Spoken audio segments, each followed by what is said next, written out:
Assalomu alaykum aziz do'stlar, YouTube xizmatlari, talaba yoshlar, ilmga chanqoq bizni kuzatuvchilar, demak, davlat tilida ish yuritish fanidan turkum darslarimizni davom ettiramiz. Bugungi yangi mavzuyimiz diplomatik yozishmalarning turlari. Diplomatik yozishmalar, avvalo o'sha diplomatiya so'ziga to'xtaladigan bo'lsak, albatta bilasizki, davlatlar o'rtasida, xalqlar o'rtasidagi munosabatlarda turli xil sohalar bo'yicha amalga oshiriladigan ishlardagi hamkorlik holatlari yoki o'sha davlat tashriflari bo'ladimi, turli sabablar, o'sha sport sohasi, madaniyat, san'at, siyosiy holat yoki o'sha iqtisodiyot bilan bog'liq bo'lgan barcha jihatlarni o'z ichiga qamrab oladi. Albatta biz xizmat yozishmalari mavzusini o'tganmiz va mana shu xizmat yozishmalarida davlatlar o'rtasidagi tashqi munosabatlarda o'sha tashqi ishlar vazirligi yoki hukumat, davlat o'rtasidagi bo'ladigan boshqa davlatlar bilan hamkorlik yoki elchixonalarning faoliyati bilan bog'liq jihatlar va hokazo.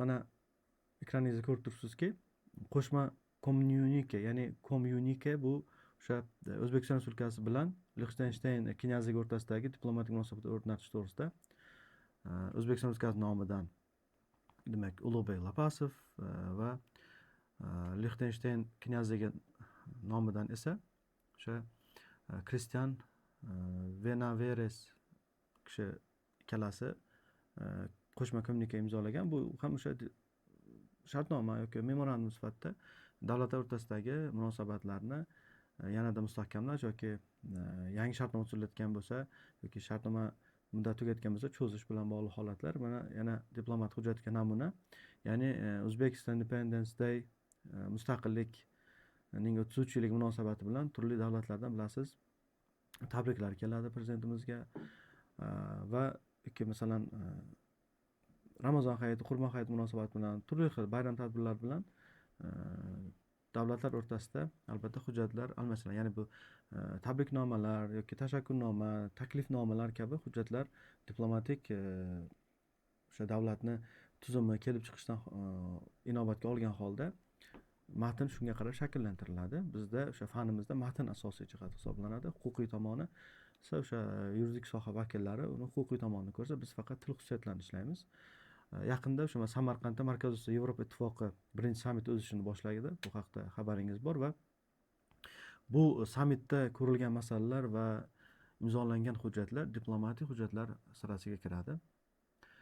Prezidentimiz delegatsiyalar rahbarlarini qutladilar va mana yana ko'rishingiz mumkin, Qozog'iston prezidenti Qosim-Jo'mart To'qayev 3-4 aprel kunlari amaliy tashrif bilan O'zbekistonga keldi va turli masalalar bo'yicha kelishuvlar yoki o'sha hujjatlar imzolanishi ham yuqorida aytganimizdek diplomat hujjatlarga misol bo'ladi. Mana O'zbekiston, Qirg'iziston va Tojikiston davlatlari o'rtasidagi do'stlik stellasi tantanali ravishda ochildi. O'sha abadiy do'stlik to'g'risidagi Xo'jand deklaratsiyasi qabul qilindi va xalqlar va o'sha davlatlar o'rtasidagi do'stlik munosabatida hujjatlarda saqlanib, u uzoq yillar abadiy do'stlik rishtalari mustahkamlanib, ya'ni bu xalqlar azaldan o'sha bilasiz qo'shni bo'lib yashab kelgan va turli sohalarda hamkorliklar amalga oshirgan, nafaqat Markaziy Osiyo va G'arbiy Yevropa mamlakatlarida ham, masalan Fransiya prezidenti Emmanuel Macron va prezidentimiz Shavkat Miromonovich o'rtasidagi o'sha hujjatlar imzolanishi ham bu o'sha diplomat hujjatlarga misol bo'ladi. Vladimir Putin, ya'ni Rossiya Federatsiyasi prezidenti va yurtboshimiz telefon orqali ham shu keng qamrovli strategik sheriklik va ittifoqchilik munosabatlarini yanada rivojlantirish va mustahkamlashning dolzarb masalalarni muhokama qilganligi o'sha yozma ravishda bo'lmasa-da og'zaki nutqda o'sha diplomatik munosabatlarni ga misol sifatida keltirsak bo'ladi. Endi umuman diplomat tijorat yozishmalari hujjat turlari orasida eng yoshi va ayni paytda eng qadimiysi hisoblanadi. Ba'zi Temuriylar davrida ham yorliqlar bo'lgan, elchilarga taqdim qilingan va hozirgi kunda ishonch yorliqlari bor. Elchilarga taqdim etiladigan Amir Temur davrida umuman Temuriylar sulolasi hukmronligi paytida yorliqlar keng muomalada bo'lgan.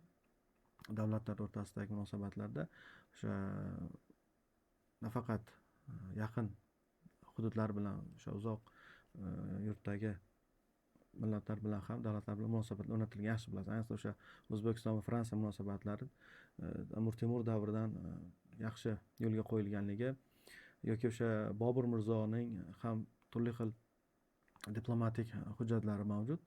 Bu asarlarda ham yoki tarix kitoblarida ham bu bo'yicha ma'lumotlarga ega bo'lgansiz.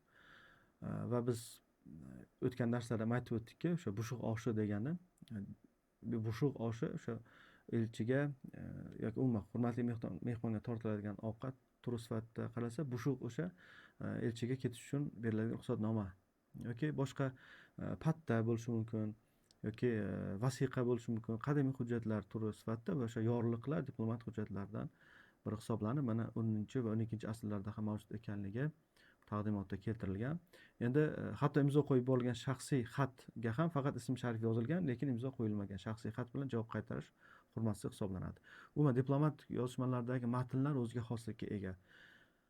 Biron bir imloviy xato, ishoraviy xato bo'lishi mumkin emas, chunki o'sha davlat rahbari umuman xalq va millatga nisbatan, davlatga nisbatan hurmatsizlikni bildiradi deb qaraladi va o'sha har bitta nafaqat so'z, har bir harfga e'tibor beriladiki, janob oliylari, muhtaram, muhtarama, o'sha hurmat ifodalanadigan so'zlar, jumlalar albatta o'sha davlatning qanday holatda, federativ davlatmi yoki qirollikmi, respublikami, o'shandan kelib chiqiladi va o'ziga xos hurmat ifodasi bo'lgan so'zlardan foydalanadi va ularni bo'yash yoki tahrir qilish, qanaydir bo'yoqlar tegizish, umuman tashqi omillar sifatida nolingvistik, nolisoniy omillarga bog'liq bo'lmagan jihat bo'lsa-da, umuman dizayniga albatta bu e'tibor beriladi birinchi o'rinda, lekin hujjatlardagi so'zlarga va hujjatdagi tozalik, ozodalik va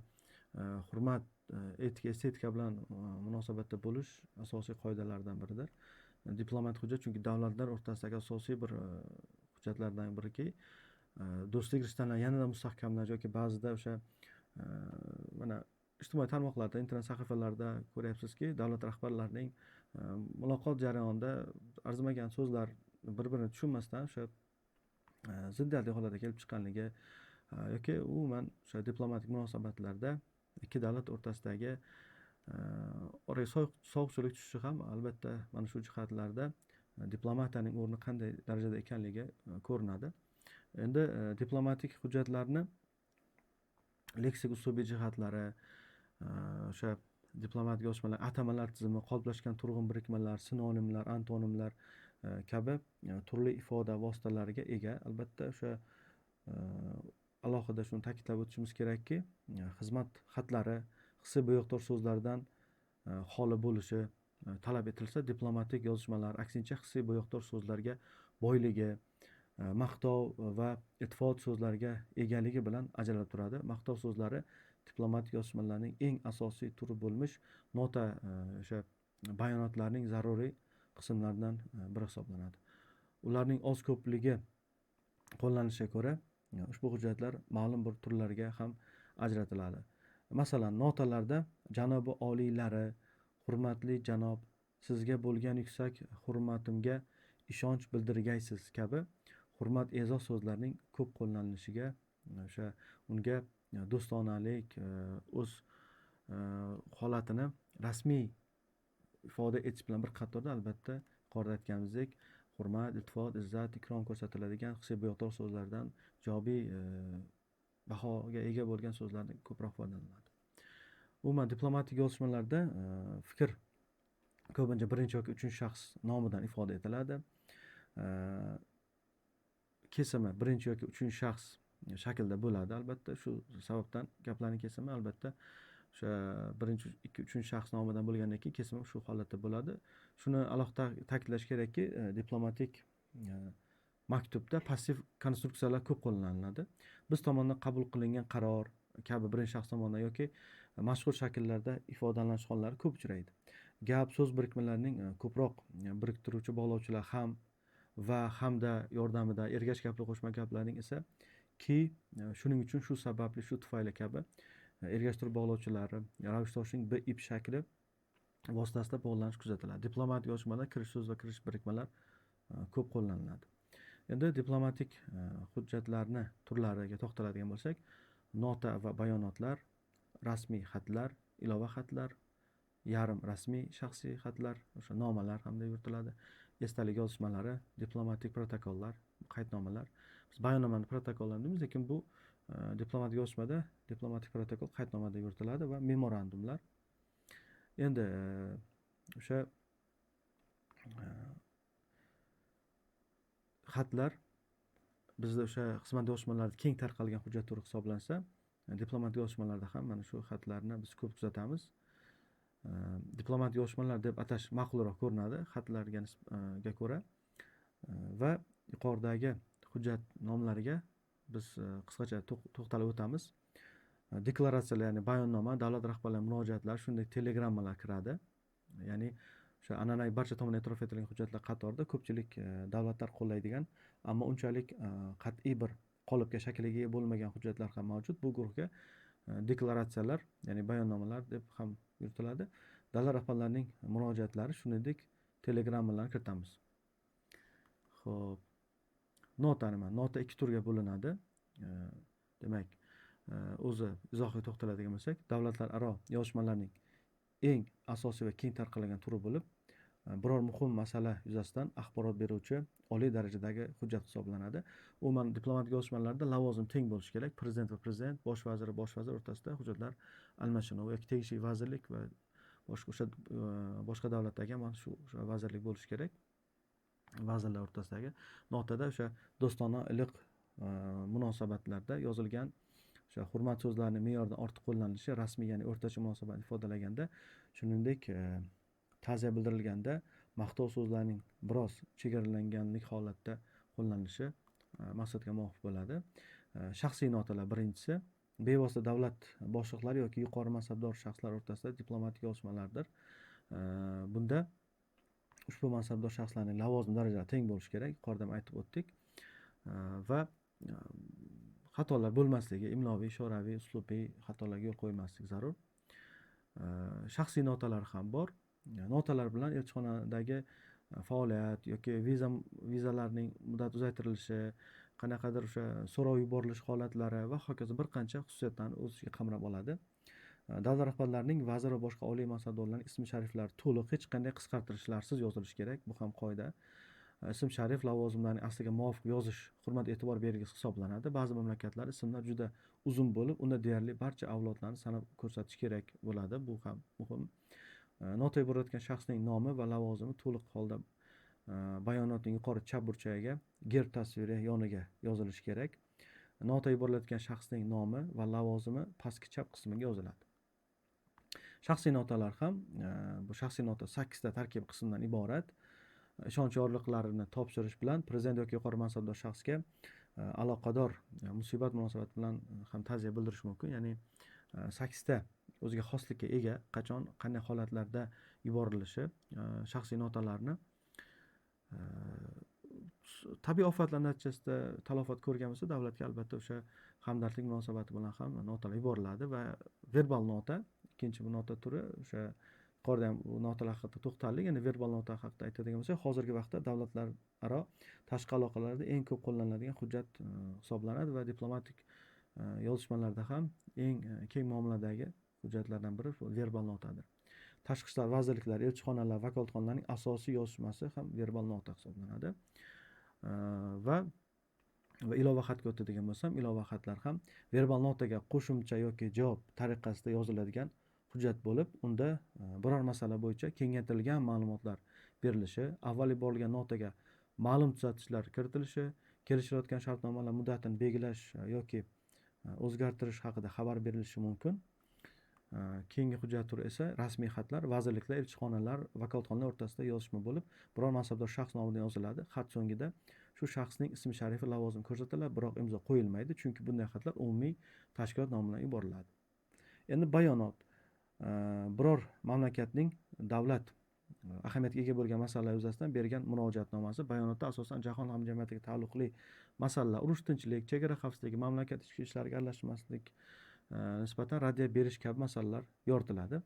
Bunday bayonotlar o'sha bir xil qarashga ega bo'lgan 2-3 mamlakat tomonidan ham berilishi mumkin. Endi shaxsiy xatlar yarim rasmiy tusda bo'lib, muhim shaxsiy protokollashtirilgan masalalar bo'yicha yuboriladi. Shuningdek, unda rasmiy yozishmalar va muzokaralarda ko'rsatilgan masalalarni hal qilishga qaratilgan iltimoslar qayta eslatiladi.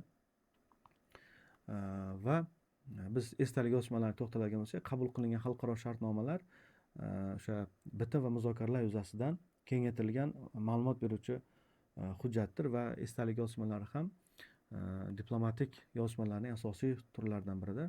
Qaydnoma, protokol demak diplomatik aloqalar, munosabatlar, shartnoma, bitim, muzokaralar bayonnomasi bo'lib, u ham diplomatik hujjat hisoblanadi va boshqa bayonnomalardan tamomila farq qiladi. Unda ishtirok etdilar, kun tartibi eshitildi, so'zga chiqdi, qaror qilindi qismlari majlis raisi, kotibi kabilar bo'lmaydi. Biz yozadigan odatiy bayonnomadan farq qiladi. Endi memorandum davlatlarning biror masala yuzasidan o'zaro qabul qilgan qarorlari yuzasidan bergan o'sha bayonnomasi xalqaro shartnoma sifatida e'tirof etiladi va kuryer chopar orqali yuboriladigan memorandumlar ham bor. Memorandum o'sha notalar yoziladigan toza, sifatli qog'ozga yozilishi kerak, notalar kabi. Faqat unda gerb tasviri, tartib raqam bo'lmaydi. Shuningdek, nota ilova tarzda beriladigan yoki kuryer chopar orqali yuboriladigan memorandumlar ham bor. Bular haqida sizga aytib o'tdik. Darsimiz yakunida ijtimoiy tarmoqlarimizdagi sahifalarni eslatib o'tamiz. Diplomatik yozishmalar bilan bog'liq savollaringiz bo'lsa, bemalol murojaat qilishingiz mumkin. Xayr, sog', omon bo'ling.